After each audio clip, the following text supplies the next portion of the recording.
안녕하세요. 송석훈 목사입니다. 지난 한 주간 잘 지내셨습니까? 오늘은 출애굽기 25장부터 40장 끝까지 그리고 레위기와 민수기 20장까지 살펴보겠습니다.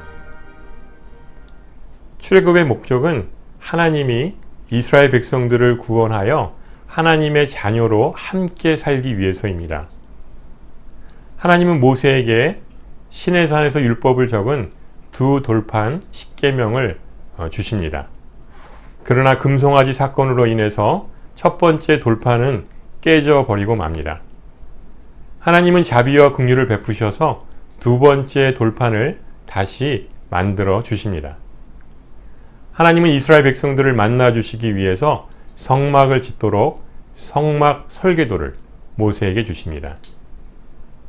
모세는 하나님이 일러준 대로 성막을 완성합니다. 출애굽기 25장에서 31장, 또 출애굽기 36장에서 39장까지 똑같은 내용들이 반복해서 나옵니다. 앞의 것은 성막의 설계도이고 뒤의 것은 실제로 성막을 제작하는 과정을 보여주고 있습니다. 성막은 하나님께서 꼼꼼히 세세하게 설계도를 만들어 주십니다. 이 성막은 바로 예수 그리스도를 상징합니다. 참 성전이신 예수 그리스도를 나타냅니다.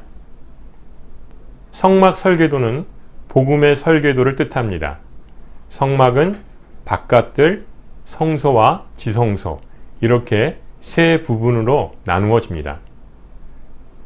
바깥들에는 동쪽 문을 통해 들어오면 제일 먼저 번제단이 있습니다. 번제단은 짐승을 제물로 삼아 불에 태워 하나님께 바치는 곳입니다. 이 짐승의 제물은 바로 유월절 어린 양 예수 그리스도를 상징합니다.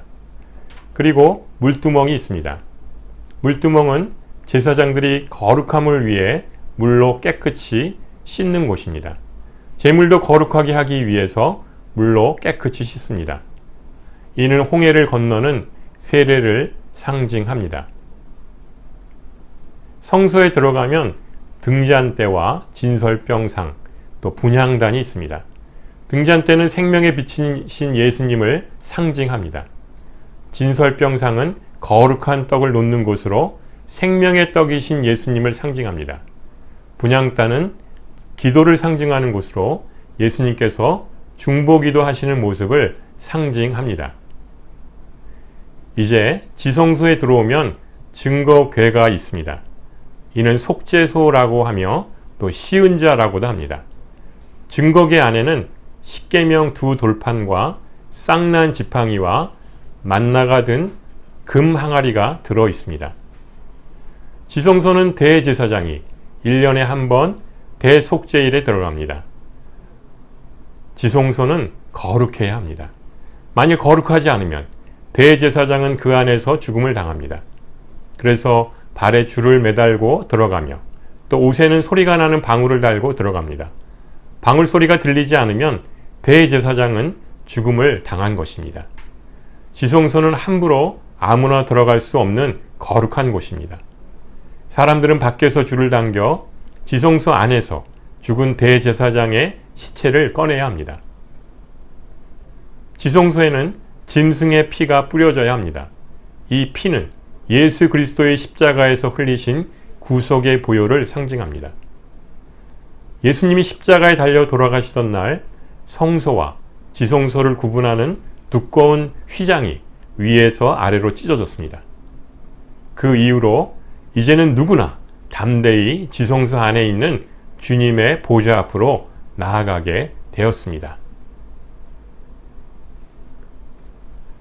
이제 슬라이드를 보시면서 성막 재료와 성막 조감도를 참고하시기 바랍니다. 왼쪽에서 시계 방향으로 보시면 번제단, 물두멍, 금촛대, 진설병상, 분향단, 법궤입니다. 그 다음은 성막의 조감도입니다. 이 성막은 언제든지 이동할 수 있게 되었습니다. 성막 관리는 레위 지파가 담당했습니다. 이스라엘 백성들은 모세가 하나님의 언약을 받으러 40일간 시내산에 간 사이 금송아지를 만들어 섬겼습니다. 옛 언약인 행위 언약은 사람의 힘과 능력으로는 도저히 지킬 수가 없다는 것을 말합니다. 두 번째 돌파는 진정한 은혜 언약으로 마음판에 새기는 것임을 알아야 합니다. 사람은 율법으로는 구원을 받을 수가 없습니다. 단지 죄를 깨달을 뿐입니다. 오직 복음의 은혜로 구원받게 됩니다. 구원은 예수가 죽고 내가 사는 것을 말합니다. 하지만 구원의 삶은 이제 나는 죽고 예수로 사는 인생입니다. 이제는 내가 내 안에 사는 것이 아니라 오직 예수 그리스도가 내 안에 사는 인생이 되어야 합니다. 이제 레위기를 살펴보도록 하겠습니다. 레위기로 넘어오면 우리는 위기의식을 느끼게 됩니다. 창세기와 출애굽기까지는 어떻게 잘 넘어왔는데 레위기의 내용을 보니까 너무나 생소하고 이해되지 않는 내용들로 가득 차 있습니다. 그래서 내가 더 읽어야 할지, 여기서 포기를 해야 할지 고민하게 됩니다. 하지만 포기하지 말아야 합니다. 어렵지만 이 레위기는 모세 오경 중에 가장 중요한 부분입니다. 오경을 5손가락으로 꼽자면 가운데 손가락에 해당되는 가장 중요한 부분입니다.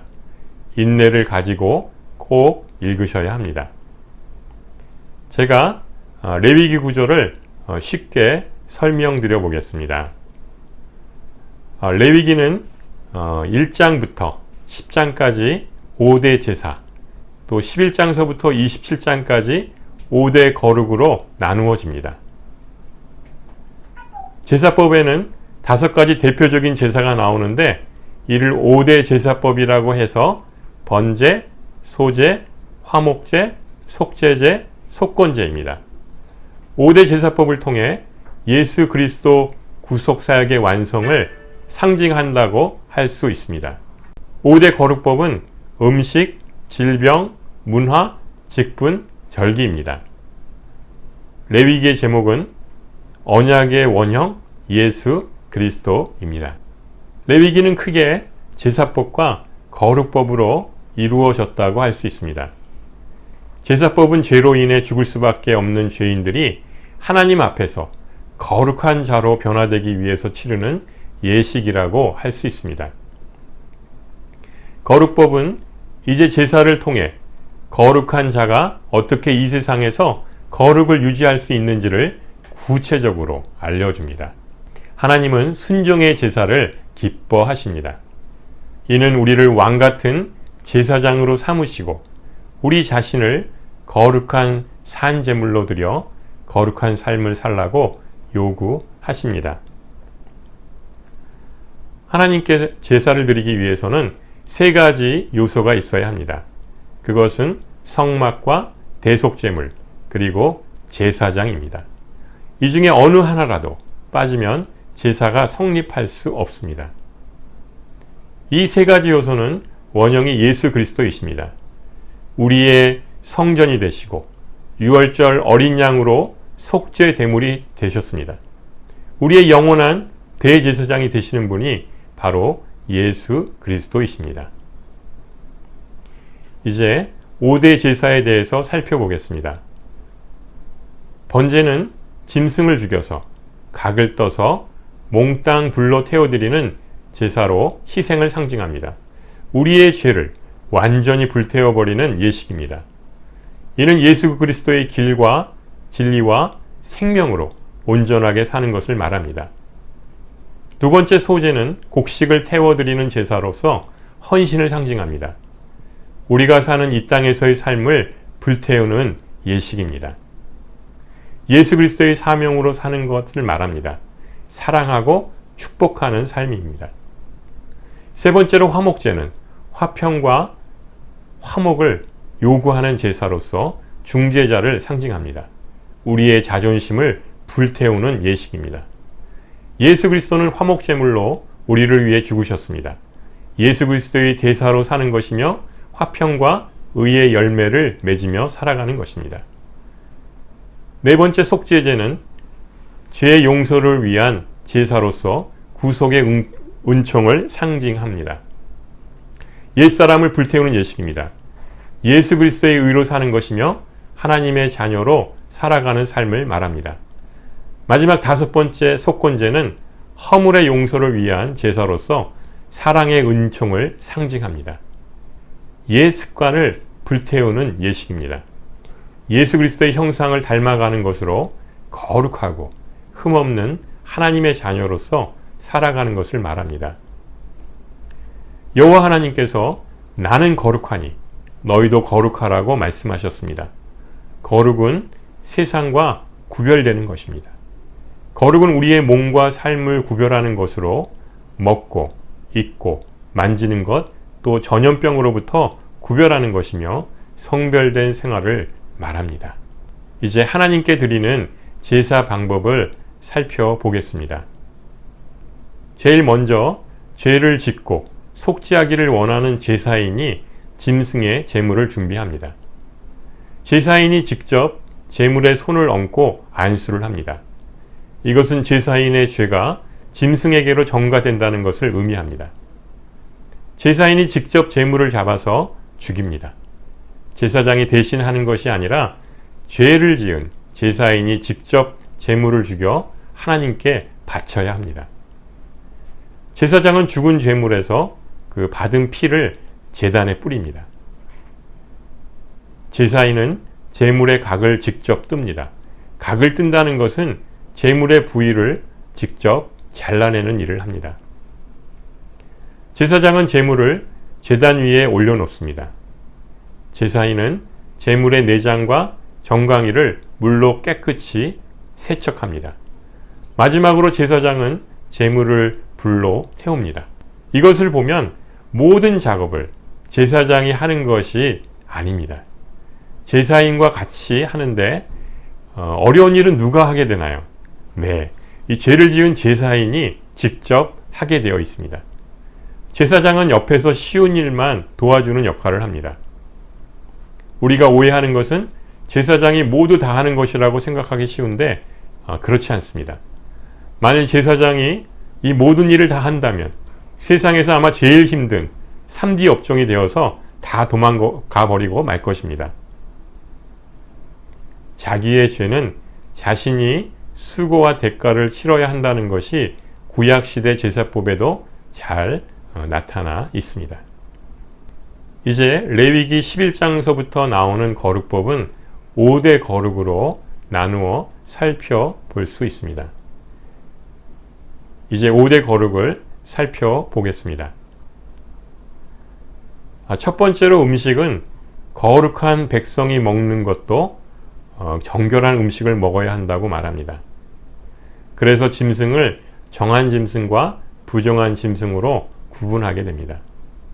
이 이야기는 나중에 신약에 가서 베드로가 이방인 고넬료에게 찾아가 세례를 베풀고 구원을 주는 장면에서도 이 부정한 짐승 이야기가 나옵니다. 이방인을 이 부정한 짐승으로 상징합니다. 이 사건은 이방인들에게 복음이 전파되는 이 선교사적으로 매우 중요한 사건입니다. 이것은 단순히 먹는 음식 문제뿐만 아니라 바로 그리스도의 말씀을 상징합니다. 입으로 들어가는 것이 더러운 것이 아니라 바로 우리의 입에서 나오는 말이 더 큰 문제입니다. 우리는 예수 그리스도의 말씀을 가지고 사는 거룩한 백성입니다. 두 번째 질병은 우리 몸에 생기는 여러 가지 질병 중에서 나병에 대한 이야기를 상세하게 다룹니다. 나병은 우리 몸의 신경계를 통해 몸을 썩게 만드는 병입니다. 나병은 아픔을 느끼지 못하게 해서 발가락, 손가락이 떨어져 나가고 결국 우리의 몸을 상하게 해서 죽게 하는 매우 무서운 병입니다. 우리 인간은 살아가면서 병들지 않을 수가 없습니다. 지금 코로나19도 무서운 질병으로 이 호흡기를 통해서 몸을 상하게 해서 많은 사람들을 죽게 하는 무서운 전염병입니다. 아직도 치료제와 백신이 없어서 이 병에 대한 두려움이 커지고 있습니다. 백신과 치료제가 개발되어야 할 줄로 믿습니다. 하지만 아무리 의학이 발달하고 약이 개발되어도 인간은 나이가 들면 병이 들어서 죽음에 이르게 됩니다. 우리에게 죽음이 오는 것은 바로 죄 때문입니다. 죄의 삭은 바로 사망입니다.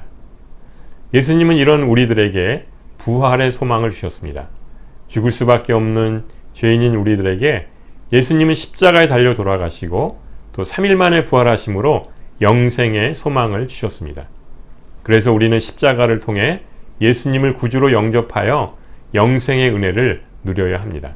세 번째 문화는 죄 많고 유혹 많은 세상에서 거룩한 하나님의 백성으로 흠없이 점없이 살아가야 합니다. 거룩은 구별된 삶을 말합니다.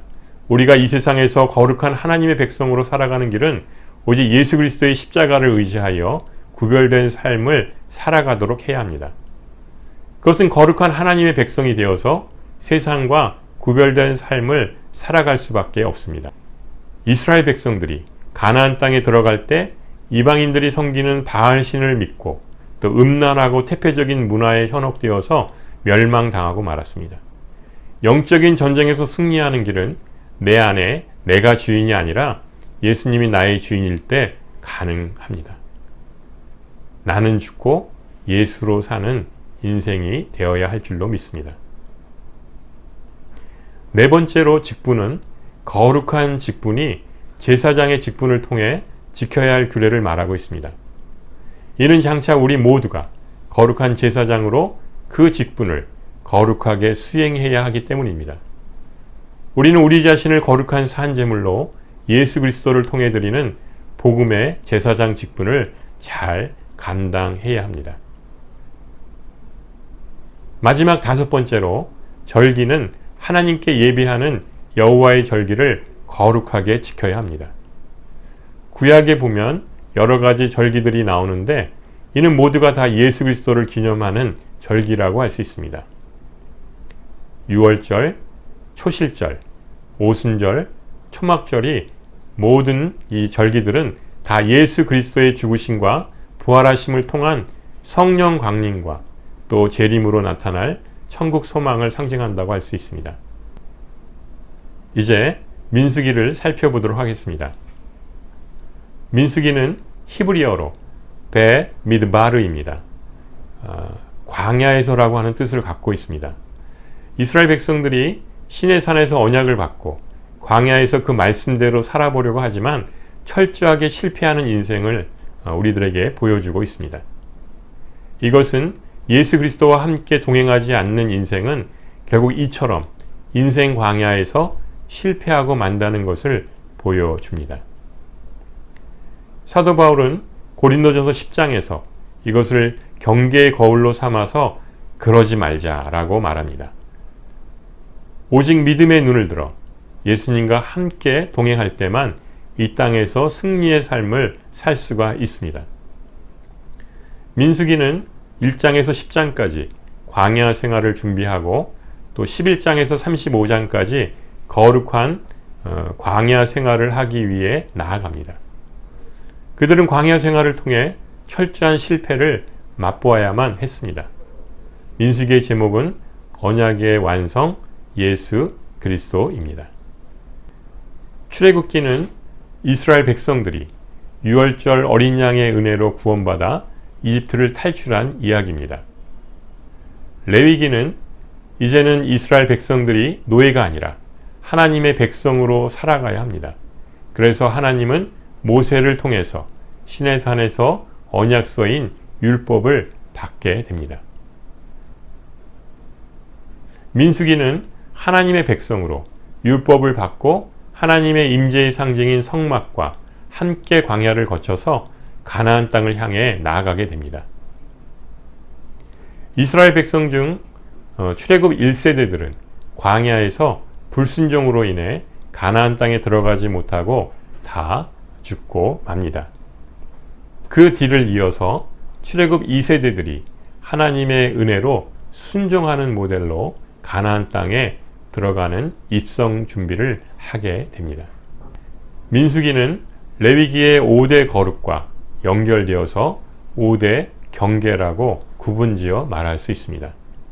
첫 번째 음식은 하나님의 말씀으로 거룩하게 되어야 하는데 이스라엘 백성들은 광야에서 만나가 먹기 싫다고 하면서 탐욕을 부려 망하게 됩니다.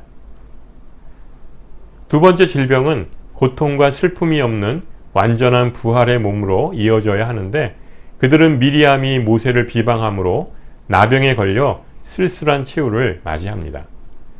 세 번째 문화는 이스라엘 백성들이 세상 문화를 뚫고 거룩하고 구별된 삶으로 순종하며 복을 받아야 하는데 가데스 바냐 사건으로 불순종함으로 광야에서 모두 죽고 또 가나안 땅에 들어가지 못합니다.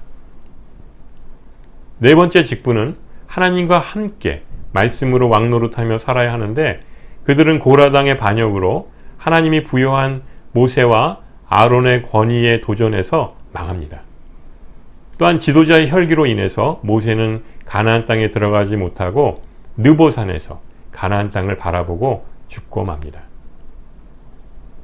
다섯 번째 절기는 자신을 거룩한 산 제물로 하나님께 드리며 온전한 예배자로 서야 하는데 이스라엘 백성들은 광야에서 발람의 꾀에 넘어가 우상 숭배와 음행으로 인해서 24,000명이 죽고 맙니다. 이것은 광야에서 실패한 이스라엘 백성들을 통해 후세의 우리들에게 경계의 거울로 삼으라는 하나님의 명령입니다. 결국 예수 그리스도와 함께 동행하지 않으면 율법만으로는 우리가 구원을 받을 수가 없다는 것을 잘 보여줍니다. 이스라엘 백성들은 이집트에서 노예로 살았지만 하나님이 택하시고 구원하심으로 하나님의 군대로 거듭나는 것을 보게 됩니다. 그들은 하나님의 임재의 상징인 성막을 중심으로 광야로 진군 준비를 합니다. 이스라엘의 12지파는 동서남북 진영으로 배치하며 그들의 중심에 성막이 자리 잡습니다. 우리가 이것을 통해서 깨닫게 되는 것은 두 가지 인생길이 있다는 것을 보게 됩니다. 하나는 내 안에 내가 중심이 되는 인생입니다. 자유로울 것 같지만 피곤하고 고단한 인생살이로 실패의 삶을 살게 되는 것을 경험하게 됩니다. 하지만 다른 하나는 내 안에 예수님이 주인이 되어주시는 삶입니다. 이는 예수 중심의 행복한 예수살이가 시작됩니다. 이는 세상이 알 수 없는 기쁨과 은혜가 가득 충만함으로 인해 승리의 삶을 살아갈 수 있습니다. 여러분들은 어떠한 인생을 살기 원하십니까? 여러분 모두 예수 중심의 행복한 예수살이를 통해서 복받는 인생이 되시기를 바랍니다. 또한 우리는 이 세상에서 살아갈 때 세상의 매력을 느끼게 되면 세속화되게 됩니다. 하지만 우리가 예수님께 매력을 느끼고 말씀의 매력을 느낄 때 우리는 복음화됩니다. 그런 의미에서 우리는 먼저 복음화 되어야 합니다. 사도 바울은 예수 그리스도의 매력에 빠져서 복음화됩니다. 그래서 그는 세상의 모든 것들을 배설물로 여기고 오직 십자가 외에는 자랑하지 않겠다라고 선언합니다. 우리들도 예수님의 매력, 말씀의 매력에 푹 빠져서 복음화되는 복을 누리시며 살아가시기를 주님의 이름으로 축원합니다. 한 주간도 하나님의 말씀 안에서 거하시면서 승리의 삶을 살아가시기를 주님의 이름으로 축원합니다. 감사합니다.